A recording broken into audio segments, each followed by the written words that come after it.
My dear student, आज हम class 12th Hindi गद्य खंड चैप्टर 8 का सॉल्यूशन करवा रहे हैं। यदि आप बोर्ड एग्जाम में एक अच्छा परसेंटेज लाना चाहते हैं तो इस वीडियो को शुरू से लेकर लास्ट तक जरूर देखिएगा। तो गद्य खंड का 8वां चैप्टर है सिपाही की मात। इसके लेखक है मोहन राकेश। तो इस चैप्टर का सबसे पहला प्रश्न हमारे पास दिया गया है कि मुन्नी और मानक की माँ का क्या नाम है। तो इसका राइट आंसर होगा ऑप्शन नंबर ए बी बिस्नी।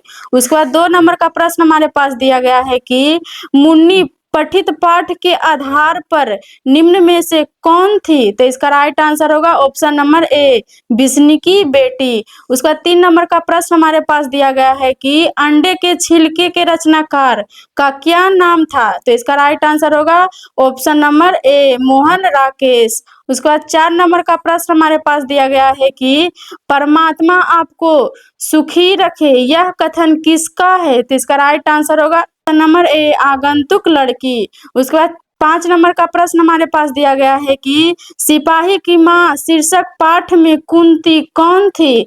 तो इसका राइट आंसर होगा ऑप्शन नंबर सी बिस्नी की पड़ोसिन। उसके बाद 6 नंबर का प्रश्न हमारे पास दिया गया है कि सिपाही की माँ निम्नलिखित में से कौन है।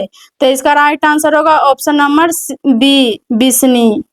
उसके बाद 7 नंबर का प्रश्न हमारे पास दिया गया है कि फौजी वहां लड़ने के लिए हैं, वे भाग नहीं सकते, जो फौज छोड़कर भागता है उसे गोली मार दी जाती है।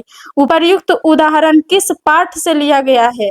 तो इसका राइट आंसर होगा ऑप्शन नंबर ए सिपाही की माँ से।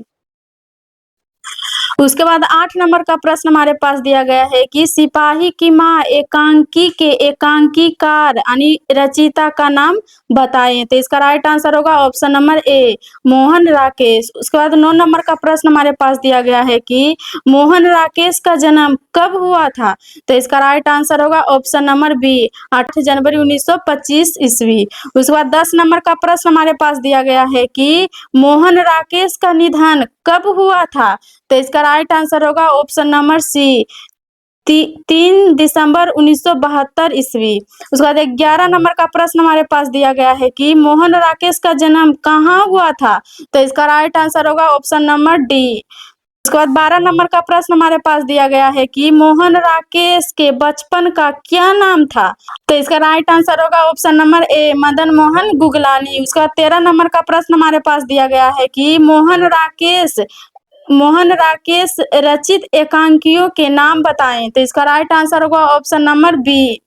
उसके बाद 14 नंबर का प्रश्न हमारे पास दिया गया है कि मोहन राकेश रचित नाटक संग्रह के नाम बताएं।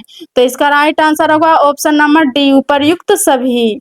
उसके बाद 15 नंबर का प्रश्न हमारे पास दिया गया है कि मोहन राकेश के कहानी संग्रह के नाम बताएं। तो इसका राइट आंसर होगा उपर्युक्त सभी ऑप्शन नंबर डी। उसके बाद 16 नंबर का प्रश्न हमारे पास दिया गया है कि सिपाही की माँ शीर्षक एकांकी किस संग्रह से ली गई है। तो इसका राइट आंसर होगा ऑप्शन नंबर ए अंडे के छिलके और अन्य एकांकी से। उसके बाद 17 नंबर का प्रश्न हमारे पास दिया गया है कि किस पात्र का कथन है भैया मेरे लिए जो करे लाएंगे वे तारों और बंतों के करे से भी अच्छे होंगे ना। इसका राइट आंसर होगा ऑप्शन नंबर ए मुन्नी। उसके बाद 18 नंबर का प्रश्न हमारे पास दिया गया है कि किस पाठ से उद्धृत है यह भी हमारी तरह गरीब आदमी है। इसका राइट आंसर होगा ऑप्शन नंबर बी सिपाही की माँ। उसके बाद 19 नंबर का प्रश्न हमारे पास दिया गया है कि किसने लिखा नहीं फौजी वहां लड़ने के लिए हैं, वे नहीं भाग सकते हैं, जो फौज छोड़कर जाता है उसे गोली मार दी जाती है। इसका राइट आंसर होगा option number D Mohan Rakesh. उसके बाद 20 नंबर का प्रश्न हमारे पास दिया गया है कि सिपाही की माँ एकांकी की कथा वस्तु है। तो इसका राइट आंसर होगा ऑप्शन नंबर ए निम्न मध्यम वर्ग की। उसके बाद 21 नंबर का प्रश्न हमारे पास दिया गया है कि सिपाही की माँ एकांकी में बिस्नी चरपाई के पास मोढ़े पर बैठी करती दिखाई देती है। तो इसका राइट आंसर होगा ए सूत काटती। उसके बाद 22 नंबर का प्रश्न हमारे पास दिया गया है कि सिपाही की माँ एकांकी में आंगन के बीचों बीच क्या पड़ी।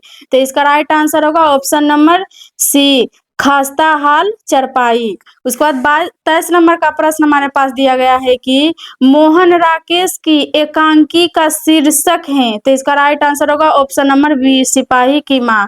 चैप्टर का जितना भी क्वेश्चन था सभी का सॉल्यूशन करवा दिए हैं। यदि आपको वीडियो अच्छा लगे तो वीडियो को लाइक कर दीजिएगा, और मैंने चैनल पे नए हैं तो चैनल को सब्सक्राइब भी कर लीजिएगा, और कमेंट करके बताइएगा कि आज का क्लास आपको कैसा लगा। यदि आप PDF लेना चाहते हैं तो व्हाट्सएप ग्रुप में ज्वाइन हो जाइएगा।